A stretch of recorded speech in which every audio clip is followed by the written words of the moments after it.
Public interest litigation, commonly known as PIL, is a legal concept that started in the United States during the 1960s. The main goal of PIL was to ensure that legal help was available to groups of people who had not been well represented in the legal system before. This was important because many people, such as the poor, environmental activists, consumers, and various racial or ethnic minorities, often find it difficult to access legal services in the usual market. As a result, PIL aims to give a voice to these often overlooked populations and their issues. In India, the idea of PIL is closely linked to judicial activism, which refers to the proactive role played by the judiciary in addressing social issues and protecting citizens' rights. The Indian Supreme Court's involvement in PIL is seen as a significant example of judicial activism. Essentially, PIL is viewed as a result of this proactive judiciary seeking to uplift the marginalized and ensure justice for all. The introduction of PIL in India can be traced back to the early 1980s. Two key figures in this movement were Justice V.R. Krishna Iyer and Justice P.N. Bhagwati. Their efforts set the framework for using PIL as a tool for social justice. In India, PIL is sometimes referred to by other names such as social action litigation, SAL, social interest litigation, SIL, and class action litigation, CAL.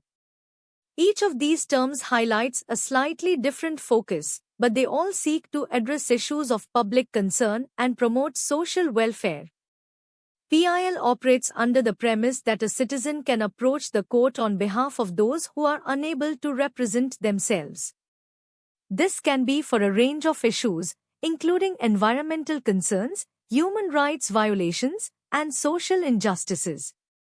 The guidelines for PIL cases are somewhat flexible, which allows the courts to entertain petitions that aim to serve the greater good. In India, Article 32 of the Constitution underlines the right to approach the Supreme Court for enforcement of fundamental rights. This article has been pivotal in enabling the process of PIL, as it allows any individual to seek relief for violations of fundamental rights. Additionally, Article 226 provides the power for high courts to issue directions, orders, or writs for the enforcement of fundamental rights or for any other purpose. Together, these articles empower individuals and organizations to file PILs and challenge injustices in the society. Over the years, the Supreme Court has taken up numerous PIL cases that have made significant changes in law and policy, addressing various societal issues ranging from environmental protection to the rights of women and children. In summary, public interest litigation is a crucial part of India's judicial system that empowers citizens to seek justice not only for themselves but for society at large. The concept, rooted in the need for social justice, has enabled the Supreme Court to take an active role in protecting the rights of marginalized groups and addressing public concerns. This dynamic interplay between PIL and judicial activism continues to shape the legal landscape in India, providing a vital avenue for those in need. Understanding public interest litigation, PIL, in India. Public interest litigation, commonly known as PIL, is a significant legal tool that has emerged in India to protect and uphold the rights of the public, especially those who are unable to fight for themselves due to various constraints such as poverty, ignorance, or social inequality. The introduction of PIL marked a departure from the traditional legal principle of locus standi. Traditionally, this principle stated that only a person whose rights had been directly violated could approach the court for justice. However, PIL allows individuals or organizations that are genuinely concerned about the public interest to bring forth cases, even if they themselves have not been directly affected. Essentially, a PIL can be filed by any citizen who has a legitimate interest in a matter, or by social organizations, on behalf of those who are unable to represent themselves in court. This fosters a more inclusive approach to justice, ensuring that the legal system is accessible to all, particularly the marginalized and disadvantaged sectors of society. The Supreme Court of India defines PIL as a legal action initiated in a court of law for the enforcement of public interest or general interest, where the public or a class of the community have pecuniary interest or some interest by which their legal rights or liabilities are affected. This definition emphasizes that PIL exists to address larger societal issues rather than individual grievances, focusing on the welfare of the community as a whole. PIL has become essential for several reasons.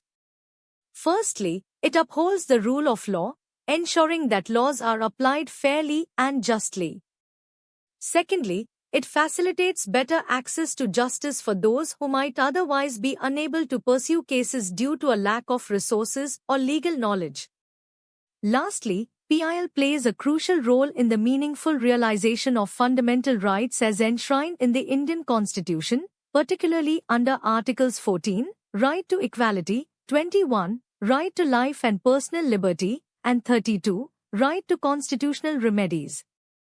Through PIL, various public issues such as environmental protection, healthcare, education, and women's rights have been addressed. The courts have the authority to create remedies that can potentially lead to systemic changes, ultimately fostering social justice and equity in society. In conclusion, PIL has transformed the landscape of legal redress in India by empowering citizens to stand up for public interest, promoting social justice, and ensuring that the rights of all individuals, especially the vulnerable, are protected in the eyes of the law. The ongoing role of PIL in Indian democracy is a testament to the commitment towards achieving constitutional objectives and furthering justice for all. Understanding public interest litigation, PIL, in India. Public interest litigation, PIL, is an important legal tool designed to protect the rights of disadvantaged individuals and promote social justice in India. This concept has emerged as a vital part of the legal aid movement, aimed at ensuring that justice is accessible to everyone, especially those who may not have the means to fight for their rights. Key features of PIL.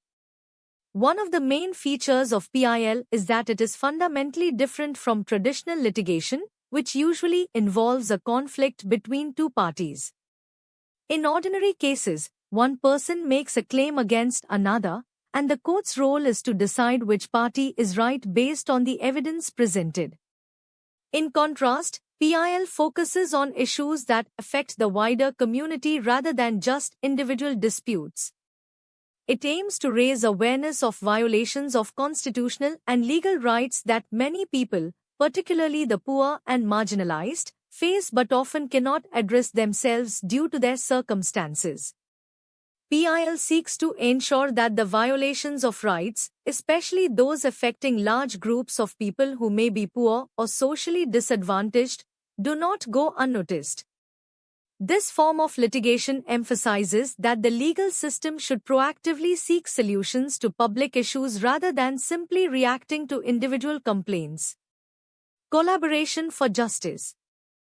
A PIL is characterized by a collaborative effort that includes not just the petitioner but also the state or the relevant authority, and the court itself. This partnership is essential for making sure that the constitutional and legal rights of vulnerable groups are upheld. The goal is to achieve social justice by collectively addressing public wrongs, enforcing public duties, and safeguarding rights that are shared by a larger community rather than tied to individual grievances. In a PIL, the court plays a more active and creative role compared to its passive stance in traditional lawsuits. This means that judges can take a dynamic approach to interpreting laws and determining how they should be applied in specific circumstances, particularly those involving public interests. The court's role is not just to mediate disputes but also to take significant steps to ensure that laws and rights are enforced effectively. Judicial flexibility and procedure. While PILs give the court greater flexibility in how it operates, all procedures followed must still align with established judicial principles and norms. the process must uphold the characteristics of a judicial proceeding, ensuring that it maintains integrity and justice throughout. Unlike traditional dispute resolution techniques, PILs do not focus on the determination of individual rights. Instead, they address collective issues that affect large sections of society. Legal framework. PILs are supported by various articles in the Indian Constitution that recognize the need for social justice. Article 14 guarantees equality before the law, while Article 21 ensures the right to life and personal liberty, which courts have interpreted broadly. Articles 39(e) and 39(f) direct the state to ensure that citizens are not forced to engage in practices harmful to their health or self-respect and to protect the right to work and education. The Supreme Court of India has played a crucial role in the expansion of PIL. Landmark judgments have established important principles that guide PIL cases, emphasizing the need for the protection of marginalized communities and the public interest. Conclusion. In summary, public interest litigation stands as a beacon of hope for many in India, ensuring that justice is not just a privilege for the affluent but a right for every citizen. Through its collaborative and proactive approach, PIL serves as a means to address and rectify societal issues, making it a vital part of India's quest for equality and social justice.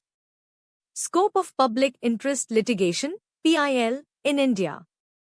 Public interest litigation, commonly known as PIL, is a significant legal tool in India that allows individuals or groups to seek justice for the public or for those unable to do so. The Supreme Court of India designed specific guidelines to streamline how PILs are addressed, especially with regard to the issues faced by marginalized communities. Over the years, these guidelines have been updated, notably in 1993 and again in 2003, to clarify which petitions can be accepted as PILs. According to the guidelines laid down by the Supreme Court, the following categories of issues are typically entertained as PILs. Bonded labor. This involves cases where individuals are trapped in forced labor situations and are not paid fairly for their work.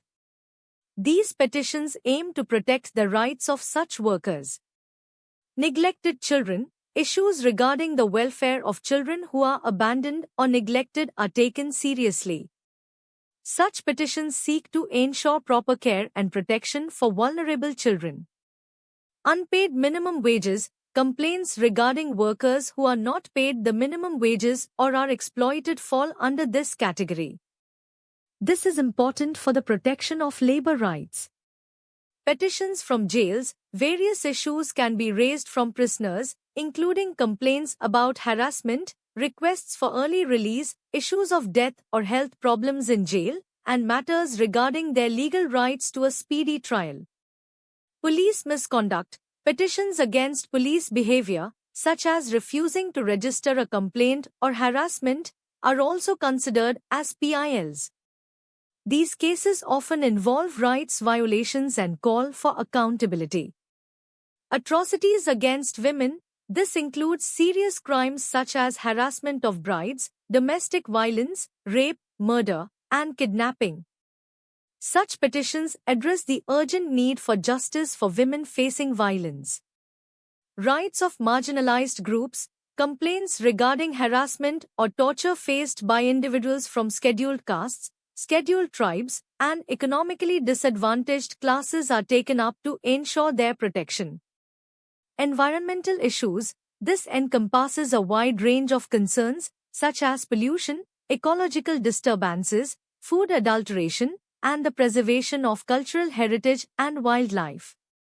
Victims of riots. Individuals affected by riots can also file petitions seeking justice and compensation for their losses, aiming to address their grievances.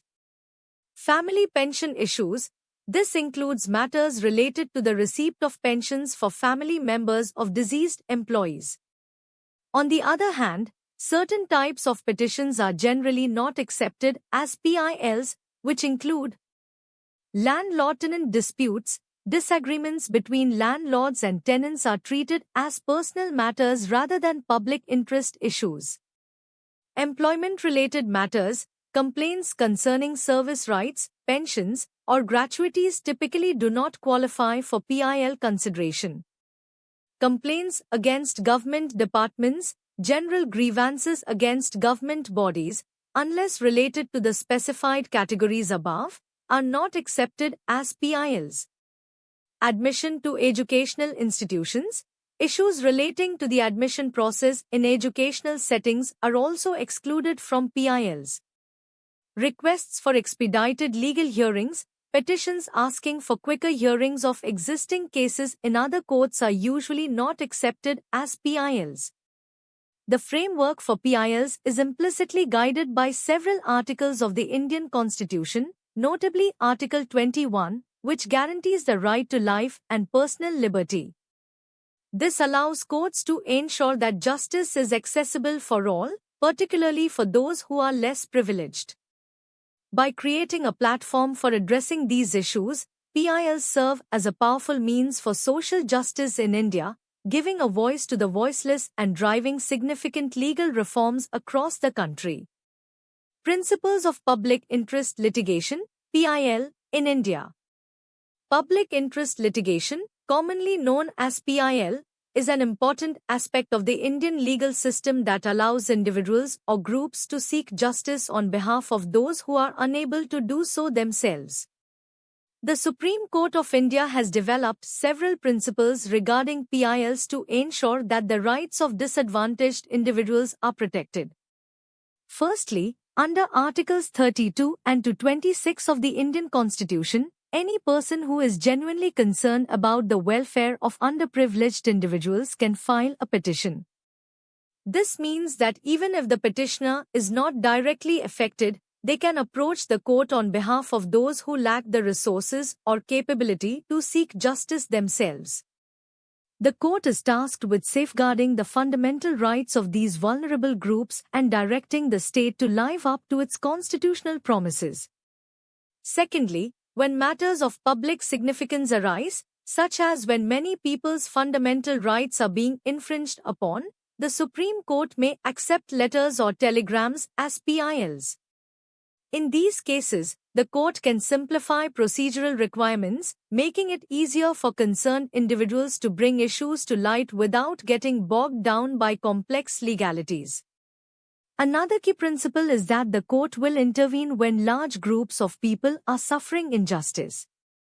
Citing Articles 14, Right to Equality, and 21, Right to Life, of the Constitution, the court promotes the idea that every individual deserves a fair and reasonable trial, as recognized also in international human rights standards. This flexibility in approaching the law is vital for protecting the rights of those who are poor, uneducated, or marginalized. The common legal rule known as locus standi, which generally requires a person to be personally affected to file a case, is relaxed in PIL cases. This enables the court to hear grievances on behalf of those who cannot seek legal remedies themselves. In the context of PILs, if the court finds initial evidence suggesting a constitutional right has been violated, it won't allow the government to dismiss the petition based on technicalities regarding its validity. Although procedural laws are still applicable, the court may determine the relevance of principles such as res judicata, which prevents the same issue from being tried again, based on each specific case's facts. However, disputes that are purely private in nature between two parties typically cannot be taken up as PILs, as they do not serve the broader public interest. Interestingly, even if a petitioner initially files a case for personal reasons, the court can choose to open a more extensive inquiry into broader issues that may affect the public. In special circumstances, the Supreme Court may appoint commissions or other bodies to investigate claims and establish facts. This is done to ensure that justice is served and that accountability is maintained in matters of public concern. Additionally, the court is careful not to overstep its boundaries. It does not want to encroach on policy decisions that are the responsibility of the government. The court takes great care to maintain its jurisdiction while trying to protect individuals' rights. While high courts can pass orders to bring about complete justice for the parties involved, their power does not extend to the same degree as that provided by Article 142 of the Constitution, which allows the Supreme Court to render any order necessary to do complete justice. Finally, it's essential to note that high courts generally should not entertain PILs that challenge the constitutionality or legality of laws or rules, as this is primarily the domain of the Supreme Court. In summary, PILs play a crucial role in upholding justice in India by giving a voice to the voiceless and allowing individuals to seek recourse for societal injustices. The principles laid down by the Supreme Court emphasize the importance of accessibility to justice for all citizens, ensuring that even those who are less privileged can seek protection of their rights. Guidelines for admitting public interest litigation, PIL, in India. Public interest litigation, or PIL, has gained significant importance in the field of law in India. It is a way for individuals or groups to seek justice on behalf of those who cannot do so themselves due to various limitations, like poverty or lack of resources. PILs are meant to protect the basic human rights of marginalized communities. However, it is crucial to prevent the misuse of this legal tool. Some PILs have been filed not for genuine public interest but for reasons like seeking publicity, political advantage, personal gain, or even financial profit. This has led to what has been termed as publicity interest litigation or politics interest litigation, among others. The Supreme Court of India has highlighted the importance of ensuring that PILs serve their intended purpose. In its observations, the court has pointed out that PILs are not a magic solution for all problems. Instead, they are designed to help those who are too weak or disadvantaged to seek legal help themselves. To address the growing misuse of PILs, the Supreme Court has issued several guidelines that must be followed when admitting these petitions. First, the court emphasizes the need to promote genuine and honest PILs. It is vital for judges to be careful and not allow filings that have ulterior motives. Instead of each judge creating their own rules for dealing with PILs, it is suggested that high courts should establish clear guidelines to encourage legitimate cases.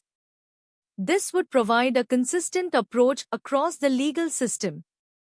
When a PIL is presented, the court will first check the background of the person filing the petition.